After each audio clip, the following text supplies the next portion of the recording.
Captain Marvel's Brie Larson can't save womankind, but she's doing her best? Are you fucking kidding me? Seriously, for crying out loud, what the hell? She's a rich white girl. What the fuck's she gonna do for me? Seriously. Hello, everyone. I am Mecha42, your favorite YouTube harpy, and we have another pretentious Captain Marvel up her own ass article to go through. And right now, it's really hard to separate the character from the actress when we hear this sort of thing. And you think I'm making up how up her own ass she is. Let's take a look at the main front page. You know, I gotta turn myself off, so there. This is our cover for this story. This huge full face zooming in right up her nose. You can see every pore. You can see her laugh line here, because apparently that's what veganism does to you. It ages you prematurely. You can see every line in her forehead, every line around her eyes. And seriously, could you do something a little bit better with your hair than looking like a giant mop, like a dish? You look like dishwater. You look like you haven't had your hair done in like months. I know, and I'm one to speak. Need a root touch up. The point is, she's a rich millionaire actress, Oscar winner. I'm a nobody on YouTube who can't even afford the rent. Like, big difference here. She can't save womankind, but she's doing her best. Oh, poor little Brie Larson and her millions and her Oscars. The whole world is just on her shoulders. And she's just the bestest little girl ever out there saving and saving womankind for me. Oh, I'm so honored. Fuck me. The Oscar winner and fierce gender equality. No. You spelled sexist against white males activist wrong. You spelled that wrong. Is proud to be starring as Carol Danvers in the Disney-owned studio's first female-fronted franchise. Just don't conflate its success with the fate of women in Hollywood. We've been opening movies since the silent era. So maybe you should treat it a little less like it's a huge deal then, if we've always been opening movies in Hollywood. Seriously. Contradict your own article much, Hollywood Reporter. In a bright and airy dance studio on Ostery Street of Melrose Avenue, late January, Brie is mid-spin, her face a mask of concentration, the faintest glow of perspiration on her brow. In dance, as in life, Larson gives things her all, especially when the disco ball is turning and the Shaka Khan track hits. I don't want to think about her dancing to Shaka Khan. Her hoodie tossed to the side, Larson is following the man she calls her dance sensei, as he leads her in a simple ballet turn known as Shane's. I have no idea what ballet is. I'm not a dancer. Some attitudinal walking, and a move where she tilts her body back and thrusts her chin up imperiously, a la Gloria Swanson preparing for her close-up in Sunset Boulevard. Brie Larson, you're no Gloria Swanson. No, really. And she has some attitude walking. That is one thing she definitely has. She walks with the attitude like, where's my paycheck? Can I have my phone back? I have to send a text. Where's my child support payment? I love that one. That's an Ethan, the child support payment. She has an attitude, but it's basically a bitchy, annoying woman that you don't want anything to do with sort of attitude in her walk. The dance studio is where Larson comes to feel empowered, occasionally via the outstretching of jazz hands, and that means you can spare her any "you go girl" lines or confetti cannons full of condescension. Wow. We need to embiggen this article. I don't want to look at her face any larger, but they, like, small print in my eyes. Not doing you any favors here, so... Oh my god. Yes, she's playing the title role in the more than 150 million Captain Marvel, the 21st movie in the Marvel Cinematic Universe, and first ever from the wildly successful Disney division to be fronted by a woman. But 3 years after she won an Oscar for her performance in the indie drama Room, the 29-year-old actress is confident enough to reject your media narrative about box office stakes. Oh, is she? Is she really confident enough to reject your media narrative about box office states and the fate of women and blah, blah, blah, because Larson has read the story before and she knows how it ends.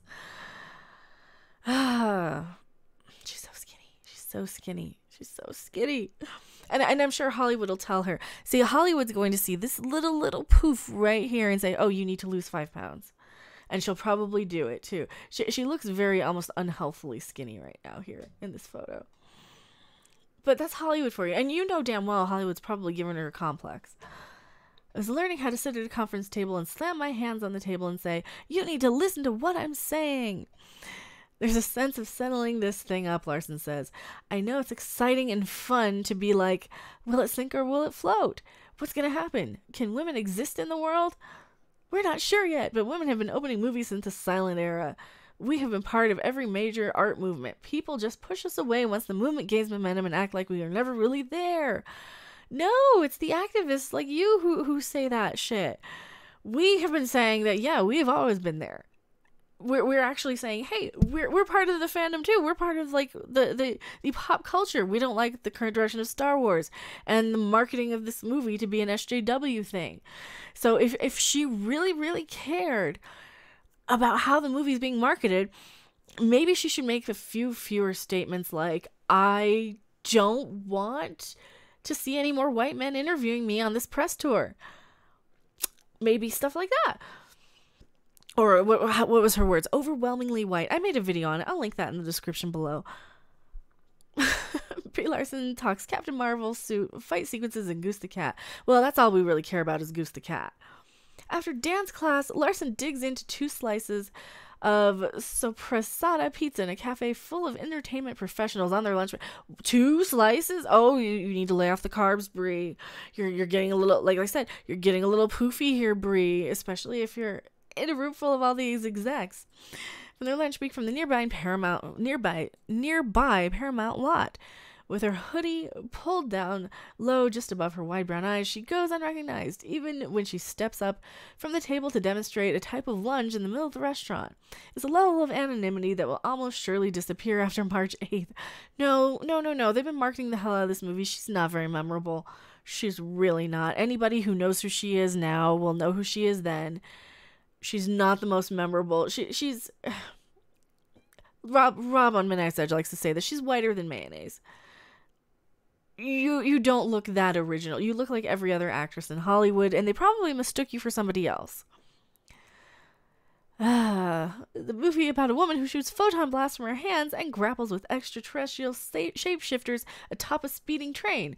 No shit. I mean, I knew it was too good to be true that the red sweater and khaki pants guy was, actually somebody she was beating up. We knew it was a shapeshifter. Also, spoiler for people who didn't.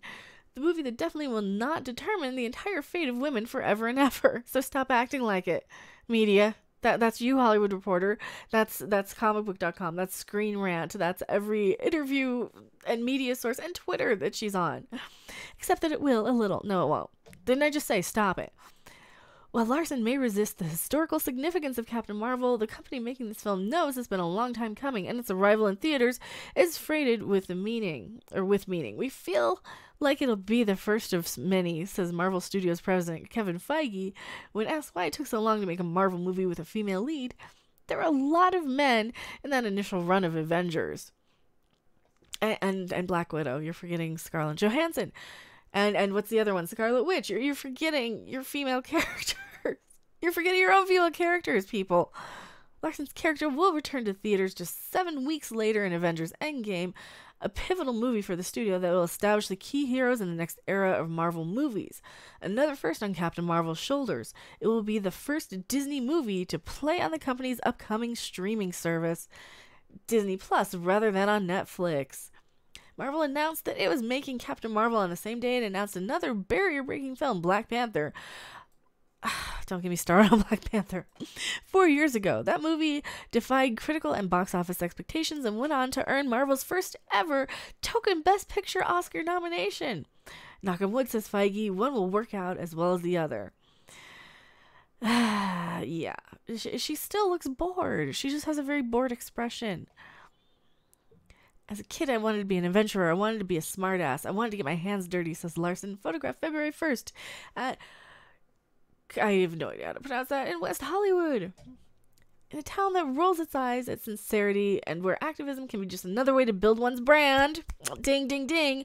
Larson is unabashedly earnest, a trait revealed in her long-standing advocacy. She's been an early organizer of Time's Up, a vocal champion of sexual assault survivors, many of whom she got to know while preparing to play a woman held captive and abused in room.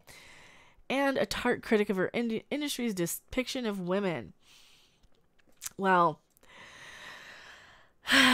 yes, but then that kind of, like I said, her heart's in the right place, her head's up her own ass. It tends to shift too much into the male bashing side of things. You can say, I'm an advocate for women. I'm an advocate for people who are abused, mistreated. I'm an advocate for equal rights. You don't have to, you don't have to bash males in order to do that. Captain Marvel is the most logical and populist extension of her advocacy, at least as far as blockbusters go. See, she's just using this to further her own brand, her own activism, because that's what she wants to do, and she is. That's so sad. She's using a movie career that somebody would be grateful for. Like, I would be out there being grateful. I wouldn't be out there pushing all these agendas and shit. The very nature of this film means that I'm having conversations that I'd like to have about what it means to be a woman. Oh, boy. Larson says, what strength looks like. The complexities of the female experience, female representation. See, that's a big one. I don't like being represented by male-bashing, man-hating sexists. I really don't. That's not me. That's not who I am. I don't want that kind of representation in Hollywood, and I would really, really appreciate if they stop it, please. Just please, stop. I'm tired of the male bashing. I'm tired of fan bashing. That has kind of been a theme on my channel. I'm so tired of the... Just, when I get into it in the comment section with somebody, it's usually a personal little level of smack talk sort of thing. Somebody will give me a huge insult. I'll smack talk them right back. For the few people who click on my channel who absolutely hate me, I'm not out there making generalizations about every person of a certain gender or race or whatever, like a lot of these activists do. It's surprising and cool that my first giant movie, I get to be having those kind of conversations. That's also why I've waited and been particular about what jobs I do. Captain Marvel is the embodiment of ideas Larson has been ruminating on since she was an awkward homeschooled kid living with her single mom and younger sister in a studio at the Oakwood Apartments in Burbank. Oh, so that's still studio apartment in Burbank, and the Oakwood Apartments probably is still like $2,000 a month. That is rich still. That is. I know it's not technically rich, but for poor people, it's probably a lot better than a lot of people have it. Envisioning a future for herself that would be some mixture of Indiana Jones and the Spice Girls. Born in Sacramento to two chiropractors who divorced when she was 7. Chiropractors. That's right. She carries herself with the big sisterly mien of someone who started playing an adult role in her home early. When talking about herself, the actress can be guarded and somewhat studied, sharing anecdotes and remarks that also pop up in other profiles of her, like the story about how acting taught her how to be a person, how you make eye contact, how you connect with your feelings. Larson's whole face relaxes. However, when she's the one asking the questions, the format of an interview just always feels selfish, she says. Larson has been at this a while. Her first paid acting gig was a Tonight Show sketch at 9, a parody ad for Malibu Mudslide Barbie. And she began getting steady sitcom work by 12. In her mid-teens, she dabbled in a pop music career, yuck, eventually releasing her one and only album, Finally Out of PE, about the trials and triumphs of teendom. Yeah, okay, so she definitely a child actor. Oh.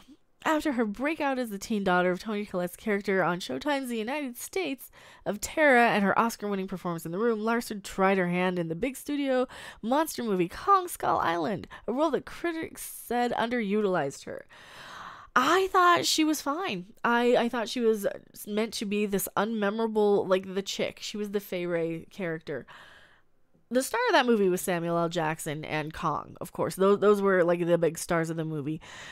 Tom Middleton was pretty good in it too. I believe that's who that was in the movie. It's been so long. John C. Reilly was in that. It was a decent movie. It was much better than Peter Jackson's King Kong, I think. That being said, that could have been any woman in Hollywood, and I don't think they underutilized her. I think they picked the right any girl. I don't think she's worthy of an Oscar, though. I really don't. Oh, when she first started talking to Marvel about the superhero role in the midst of her Oscar race for The Room, I was hesitant to even meet, Larson says. I was like, I don't think what comes with a movie like that is anything I can harness and hold. I'm too much of an introvert. I'll just collapse. But then they started talking to me about this film, and I was like, drat, this is the culmination of a lot of the things I've wanted. So she did it for purely selfish reasons because she wanted to feel good about herself for being an activist. That's why a lot of these people do these things. This is why a lot of SJWs just virtue signal, because they can feel good about themselves for caring, for like her GoFundMe initiative for the kids, because she can feel good about herself, and it also benefits her career and furthers her own selfish goods and gains. Yeah, it's sad. It's really sad. The character, whose civilian name is Carol Danvers, is an Air Force test pilot during the late 80s and early 90s, an era where female pilots were not allowed in combat.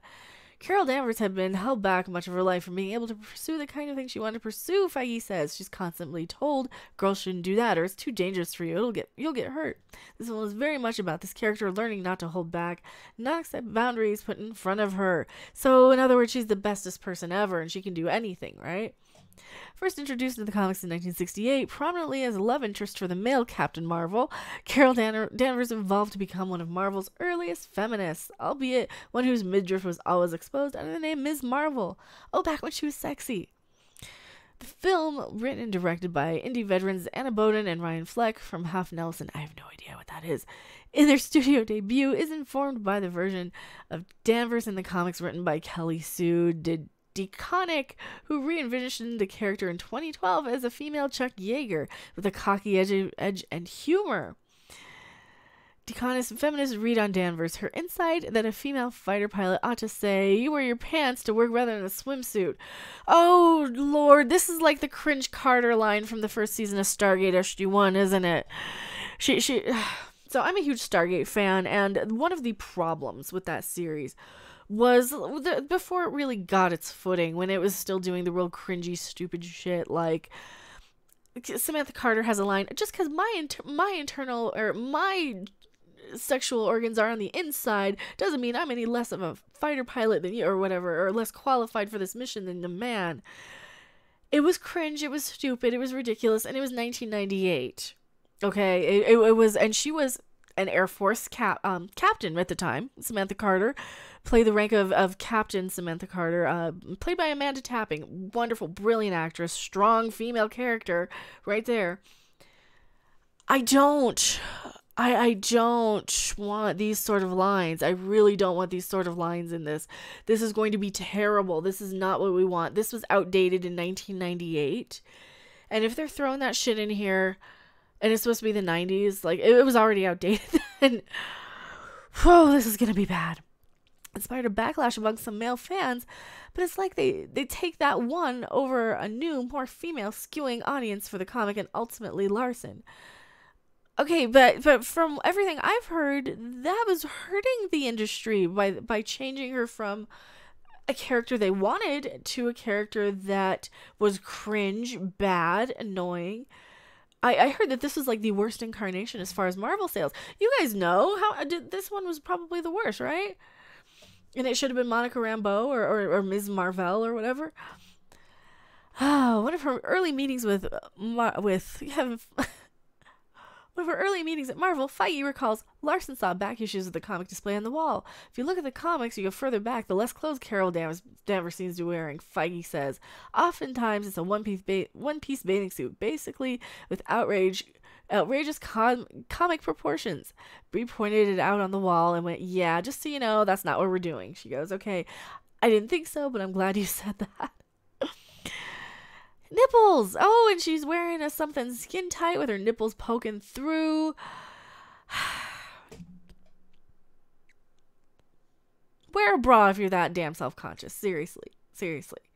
Like, that's the first thing I noticed, but I'm a huge perv.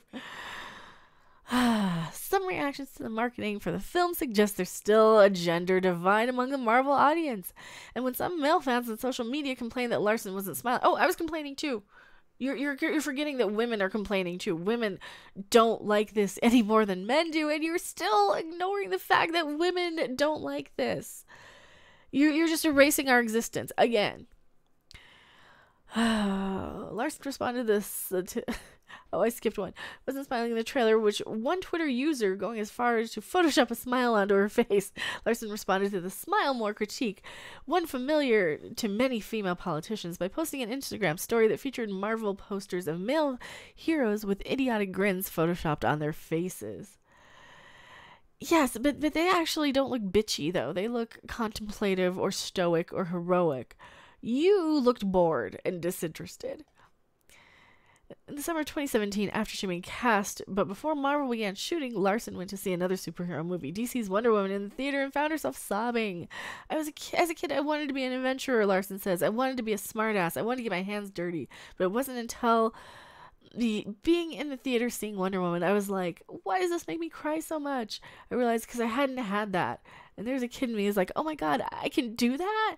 She obviously wasn't alone. 82 million gross. And it wasn't a woman issue or a male issue. It was because the movie looked good. It was like Aquaman. It was just a decent, well-done movie. It had nothing to do with your gender shit. You know, I have always had females in movies, and like Samantha Carter, like Ivanova, like Xena, like all of these awesome characters on TV to look up to. Where were you? Oh yeah, you were homeschooled. You were too busy starring in these things, being a little rich fucking spoiled brat child actor is what you were doing. That's what you were doing. You weren't out there actually watching stuff. You were too busy running lines and working. You were working. So I'll forgive you a little bit if you just weren't aware of the fact that we already had strong female characters. Larson's preparation for the stunt-heavy role included an intensive 4-hour daily gym routine with trainer Jason Walsh that eventually saw the 5'7" actress deadlifting 225 pounds, hip thrusting 400 pounds, and pushing Walsh's Jeep up a hill. Who cares? Seriously? So basically this is all, oh, she is good for the part. She is wonderful. Brie Larson and Emma Stone, I don't care. Oh, fuck. I don't care about the Harvey Weinstein shit. And then this is more of her SJW crazy shit, right? Larson and her female acting peers began texting one another and having conversations about workplace concerns, from like equal pay, equity, to how to deal with this discomfort of a sound man reaching inside your bra to pin a microphone when it comes. Oh, fuck you. I would be honored. I'll trade you jobs. Here, I'll trade you jobs. You work my job if you want to really help, and I'll work yours. I will have the sound man reach up my shirt and put a microphone on. That's not... Seriously. If you're that offended by it, don't be an actress. And you know, if he actually does grab your tit, have him arrested, okay? Just because you're such a fragile little snowflake and you can't be touched or hugged doesn't mean you have the right to complain about it. Also, when it comes to pay, I'll trade you salaries, bitch, too. Larson seems to be doing okay. She'll make $5 million for playing Captain Marvel, not to mention all her convention appearances, personal appearances, etc., etc. Marketing, licensing, merchandising, likeness rights. She's gonna do okay for poor little Brie Larson having a man put his hand up her shirt to put a microphone on. Fuck you. Time's Up still takes up a solid amount of my time every day. We now have a lot of ways to try and hold ourselves and others accountable. Can I hold you accountable for pissing me off? You're triggering me. I'm constantly getting emails that make me go, this is working. She cites the recent 4% challenge, a Time's Up initiative launched in January, calling on actors and producers and studio execs to commit to announcing a project with a female director in the next 18 months. Now you're pushing a bunch of unqualified women into your fucking movies where they might not be qualified before, and we're going to get shit movies for the next year. Oh, Lord. Though it's easy to forget an era of social media and extreme political polarization, there was a time when a movie star opening a giant 4-quadrant film was expected to smile through a press tour and not saying anything that might offend ticket buyers. Larson, however, has not shied away from potentially divisive issues. While accepting a prize for her excellence in the film at the Crystal Plus Lucy Awards in the summer, she highlighted the demographic homogeneity of the Hollywood press corps in a particularly pointed speech. Am I saying that I hate white dudes? No, I'm not, Larson said to a ballroom full of journalists. According to Feige, Larson advocated behind the scenes to ensure that the junket for Captain Marvel included female journalists of color. Yes, by saying, I looked around and I saw an overwhelmingly white male demographic of people interviewing me at my press tours. We need to change that. Oh. According to Feige, Larson advocated, at the Oscars in 2017, she opted not to clap for Best Actor winner Casey Affleck when presenting him with his award, a decision that many read as Larson's rebuke of the actor, who settled a pair of sexual harassment civil lawsuits. I won't talk about it, she says, of her decision not to clap for Affleck. It's not my story to tell, explaining why he would not consider asking a Marvel star to stand down her edges. Feige said, you hear stories of these old studio heads trying to control everything. As far as I can tell, it always blew up in their faces. Oh, she's even bitchier. That you can't show cleavage, Brie. That's offensive to women. That's disrespectful of yourself to show your body in that negative, horrible light. Some man might get an erection looking at your tits. Oh my God.